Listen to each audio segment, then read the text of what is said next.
Vanneri higher secondary സ്കൂളിൽ teaching പ്രാക്ടീസിൻ്റെ സമയത്താണ് ഞാൻ കുഞ്ഞൻ മാഷിനെ പരിചയപ്പെടുന്നത്. ഒരു ടീച്ചർ ട്രെയിനി ആയിട്ടല്ല, അവിടുത്തെ ഒരു ടീച്ചറായിട്ട് തന്നെയാണ് അദ്ദേഹം ഞങ്ങളെ കണ്ടിരുന്നത്.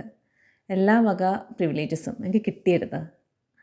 അങ്ങനെ ഇരിക്കെ ഒരിക്കൽ ഞാൻ ഈ ഒരു ടീച്ചിങ് എയ്ഡായിട്ട് വരുന്നത് കണ്ടപ്പോൾ അദ്ദേഹം ചോദിച്ചു, എന്താ ഇതെന്ന്. അപ്പം ഞാൻ പറഞ്ഞു, ഞാൻ സിനോണിംസ് പഠിപ്പിക്കുകയാണ്. ഇത് വെച്ചിട്ട് സിനോണിംസ് പഠിപ്പിക്കുന്നത് പര്യായം എന്താണെന്ന് മലയാളത്തിൽ അറിയാത്ത കുട്ടികൾക്കാണ്. എനിക്കിത് എത്രത്തോളം വർക്കൗട്ട് ആവാം എന്നറിയില്ല എന്ന് പറഞ്ഞു. പക്ഷേ ക്ലാസ്സൊക്കെ കഴിഞ്ഞിട്ട് സാറ് എന്നോട് ഒരു കാര്യം പറഞ്ഞു.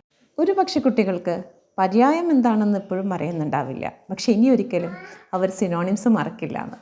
ഒരു ടീച്ചർക്ക് കിട്ടേണ്ട ഏറ്റവും വലിയ അംഗീകാരം. ഒരു HMൻ്റെ യാതൊരു ഗമമില്ലാതെ ഉച്ചഭക്ഷണം വരെ വിളമ്പിക്കൊടുക്കാൻ നിന്നിരുന്ന കുഞ്ഞൻ മാഷ് എന്നൊരു അത്ഭുതമാണ്.